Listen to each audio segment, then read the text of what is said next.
Muy bien, queridos hermanos y hermanas, quienes están meditando en esta mañana del Sábado Santo, que decíamos es un sábado de silencio, como lo escuchábamos en ese texto hermoso, esa homilía del siglo III, pero también decíamos simultáneamente de que algo se está gestando en la tierra, es decir, bajo la superficie, y es el mismo Señor quien nos rescata de nuestro sepulcro, quien quiere sacarnos y llevarnos a la luz de una vida que es eterna. Y para ese primer momento que hemos llamado la pasión de Pedro, hemos rezado, reflexionado en torno a esas negaciones que después del canto del gallo se transformaron, decíamos nosotros, en un llanto amargo que es el de la soledad. ¿Y qué es el infierno? La soledad, como lo explicaba. Queremos a continuación, y porque decíamos que se trataba de un proceso de conversión, morir y resucitar es en el fondo no solo la convicción nuestra de que cuando termine nuestra vida nos encontremos nuevamente con Cristo, sino también una cosa existencial hoy día, que es lo que es una vida nueva. Y esa vida nueva, para el caso de Pedro, no consistió en su martirio con la cruz inversa, sino que significó para él una vida nueva cuando se reencontró con el Señor. Y podemos decir, ese es el proceso que nos pasa a cada uno de nosotros. Y para esta segunda meditación hemos escogido un texto de otro evangelista, pero que está íntimamente relacionado con el que escuchábamos. Es el último capítulo del evangelista San Juan, que nos relata la aparición de Jesucristo, nos dice que es por tercera vez a la orilla del lago de Tiberíades. Leamos este texto y nos vamos a dar cuenta que el corolario de ese texto va a ser el texto que nos va a interesar para hacer el análisis de Pedro, que en definitiva es nuestro mismo proceso que queremos vivir nosotros. Nuevamente es el evangelista San Juan, capítulo 21, versículo del 21 al 22. Es un poco más extenso, pero sabroso para poder entender este reencuentro con el resucitado, que provisionalmente todavía lo estamos viendo en ese movimiento que hay debajo de la tierra cuando Jesús quiere rescatar a Abraham, a Adán y a Eva y a nosotros con ellos. Del evangelista San Juan. Poco después, Jesús se apareció otra vez a sus discípulos junto al lago de Tiberíades. Estaban juntos Simón Pedro, Tomás el mellizo, Natanael el de Caná de Galilea, los hijos de Zebedeo y otros dos discípulos. Esto dijo Pedro: voy a pescar. Los otros dijeron: vamos contigo. Salieron juntos y subieron a la barca, pero aquella noche no lograron pescar nada. Al clarear el día se presentó Jesús en la orilla del lago, pero los discípulos no lo reconocieron. Jesús les dijo: muchachos, ¿han pescado algo? Ellos contestaron: no. Él les dijo: echen la red al lado derecho de la barca y encontrarán peces. Ellos la echaron y la red se llenó de tal cantidad de peces que no podían moverla. Entonces el discípulo a quien Jesús tanto amaba le dijo a Pedro: es el Señor. Al oír Simón Pedro que era el Señor, se puso la túnica, pues estaba sin ella, y se lanzó al agua. Los otros discípulos llegaron hasta la orilla en la barca arrastrando la red llena de peces, pues no era mucha la distancia que los separaba de tierra, tan solo unos 100 metros. Al saltar a tierra vieron unas brasas con peces colocados sobre ellas y pan. Jesús les dijo: traigan ahora alguno de los peces que acaban de pescar. Simón Pedro subió a la barca y bajó a la tierra la red llena de peces. En total eran 153 peces grandes. Y a pesar de ser tantos, la red no se rompió.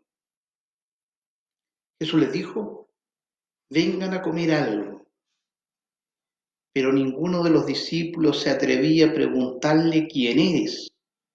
Porque sabían muy bien que era el Señor. Jesús se acercó, tomó el pan en sus manos y lo repartió. Y lo mismo hizo con los peces. Esta fue la tercera vez que Jesús se apareció a sus discípulos después de haber resucitado de entre los muertos. Después de comer, Jesús preguntó a Pedro: Simón, hijo de Juan, ¿me amas más que estos? Pedro le contestó: sí, Señor, tú sabes que te quiero. Entonces Jesús le dijo: apacienta mis corderos. Jesús volvió a preguntarle: Simón, hijo de Juan, ¿me amas? Pedro respondió: sí, Señor, tú sabes que te quiero. Jesús le dijo: cuida de mis ovejas. Por tercera vez insistió Jesús: Simón, hijo de Juan, ¿me quieres? Pedro se entristeció porque Jesús le había preguntado la tercera vez si lo quería y le respondió: Señor, tú lo sabes todo, tú sabes que te quiero. Entonces Jesús le dijo: apacienta mis ovejas.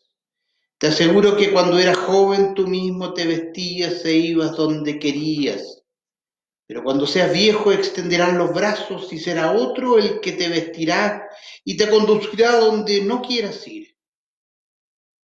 Jesús dijo esto para indicar la clase de muerte con la que Pedro daría gloria a Dios. Y después le dijo: sígueme. Palabra del Señor. Gloria a ti, Señor Jesús. Es evidente la relación entre el texto de la negación de Pedro y lo que hemos escuchado, sobre todo en el último o en el corolario de este relato. Algunas claves para que podamos hacer la meditación nosotros mismos. Cuando decíamos que Pedro en el fondo se sumergió solo en el infierno, la soledad, cuando negó la relación ofrecida primero por Jesús, de su amor entrañable, en el fondo decimos a un Pedro que aun cuando está acompañado de sus compañeros de trabajo, sale un poco desolado, incluso con una especie de resignación. Dice: voy a pescar. Volvió a lo suyo, a lo que incluso era experto. Y los otros le dijeron: vamos contigo, no queda otra, vamos contigo. ¿Qué después de esto? ¿Qué podemos hacer? Y salieron juntos, subieron a la barca y nos dice aquí la información, pero aquella noche no lograron pescar nada. Los expertos, los que superaron pareciera ya la crisis, pero volvieron a una vida absolutamente plana. Las cosas no les resultan. A continuación nos dice que al clarear el día, cuando hay algo más de luz, se presentó Jesús en la orilla del lago, pero los discípulos no lo reconocieron. Este no reconocer, la insistencia de Jesús de estar con nosotros, de que no permanezcamos solos, de que no estemos en el infierno. ¿Cómo será nuestro infierno? Que incluso somos distraídos. Lo negamos En segundo lugar, no lo vemos. Pese a la insistencia del Señor para sacarnos de ese infierno, de esa soledad, de esa ausencia, de ese silencio que hablábamos del sábado santo. Y escuchamos, ¿han pescado algo? Como volviendo en otro lenguaje, nada. Aquí tal vez una primera clave que la reconocerá aquel que sabe del amor.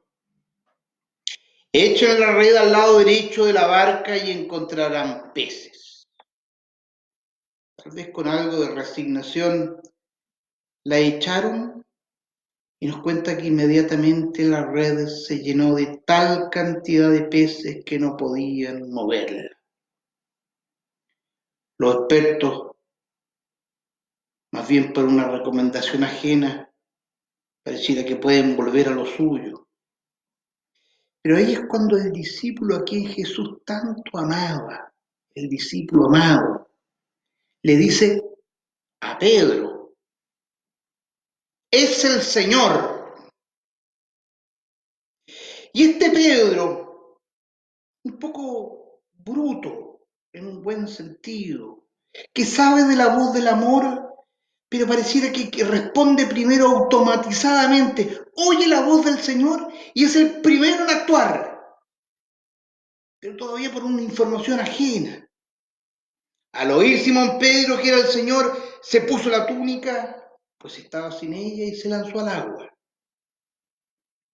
Se lanzó al agua es como esa expresión a la usanza nuestra de arriesgarse, casi temerariamente, sin saber muy bien todavía de qué se trata.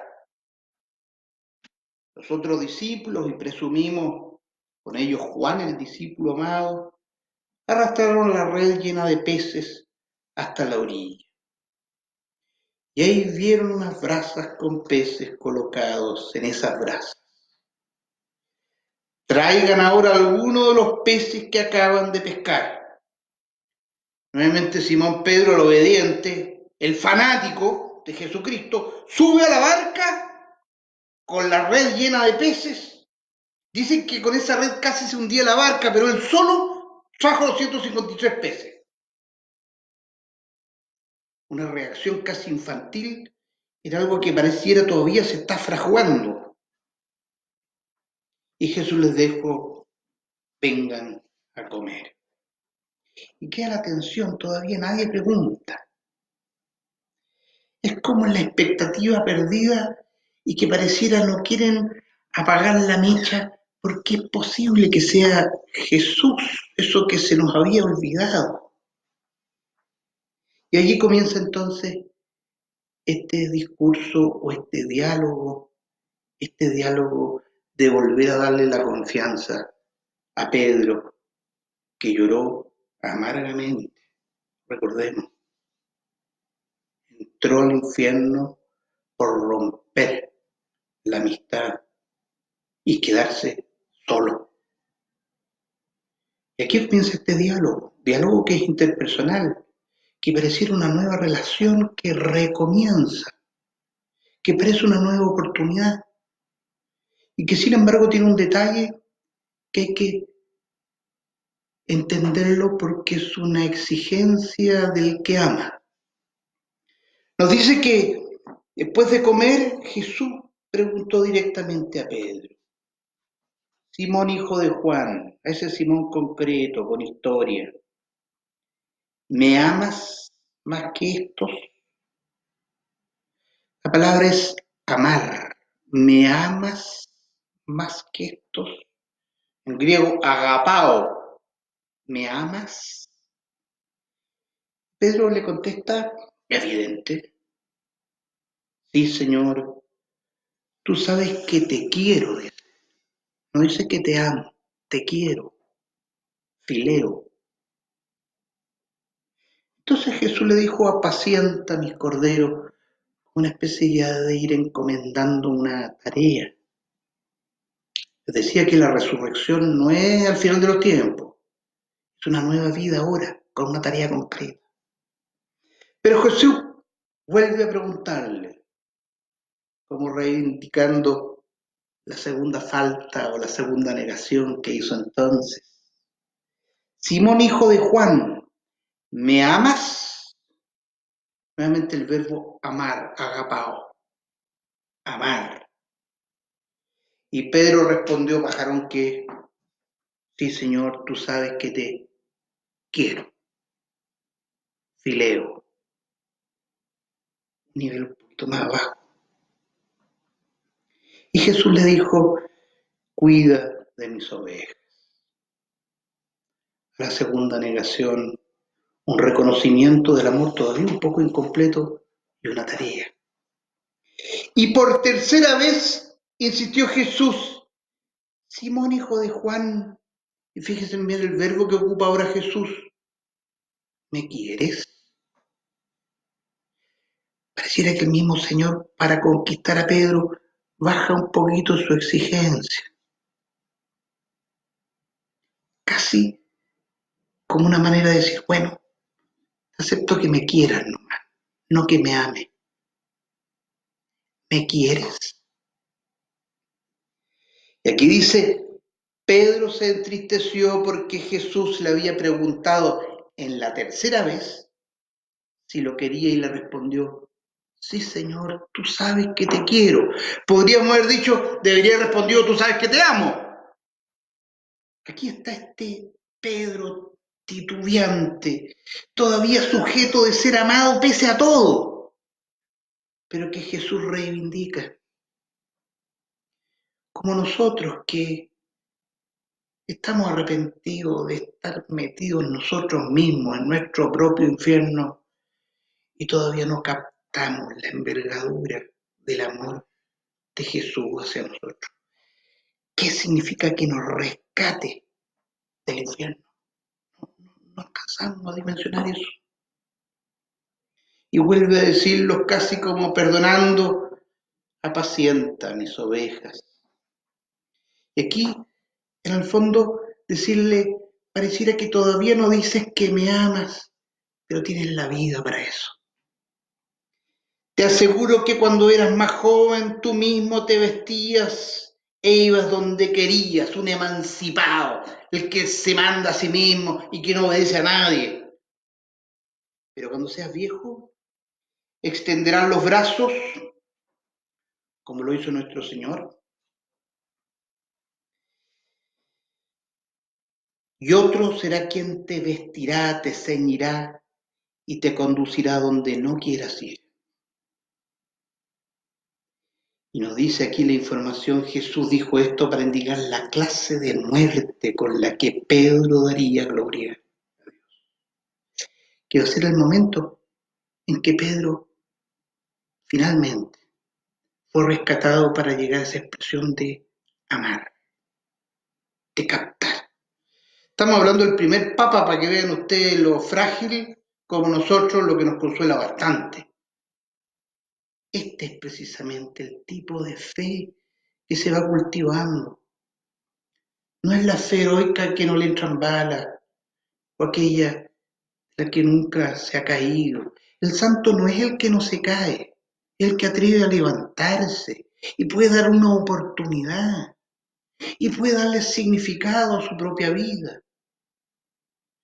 Por eso, captar la oportunidad que nos da el Señor es no mirarse a sí mismo y diciendo me la puedo, porque si partimos con eso y estamos con la desconfianza legítima de nosotros mismos, pero es Dios en Jesucristo el que hace precisamente esta oferta.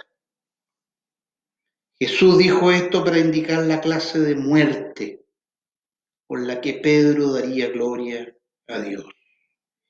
Y después le dijo, sígueme. Sígueme, que todavía es una acción libre, pero que es la oportunidad para vivir resucitado en esta manera existencial, o con Él resucitado, para que podamos tener vida. Este es el silencio del sábado, lo que se está gestionando en la tierra. El diálogo de Jesús con Adán y con Eva que los rescata pero en un diálogo que puede ser muy actual, para sacarnos de nuestras tumbas, para sacarnos hoy día en este tiempo de pandemia, simbolizada en estas casas casi tumbas con las puertas cerradas, para poder descubrir que pese a esa situación adversa, la vida nuestra puede ser distinta. Eso es lo que queremos celebrar hoy día y este es el diálogo que podemos decir todavía debajo de la tierra, sin embargo, es expresión de una vida nueva que queremos vivir. La invitación es nuevamente entonces a que podamos leer nuevamente este texto, teniendo en trasfondo a Mateo 26, ¿no es cierto?, esa negación, este texto tan hermoso de la resurrección. Recordando lo que nosotros queremos también hacer con la lección divina, un primer momento de lectura del texto, un segundo momento de meditación que me dice a mí el texto, un tercer momento que puede ser de diálogo. Señor, gracias por tu amor, gracias por lo que me ofrece. Y el cuarto será esa contemplación, ese consuelo, esa exigencia que nos llevará a vivir esta vida nueva.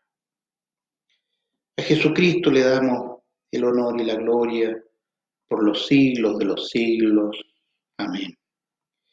Nos volvemos a encontrar a las 11:30 para rezar juntos un último momento, dándole gracias al Señor y esperando lo que celebraremos hoy día. Suena ridículo, pero es así, por este mismo canal, a las 9 de la noche.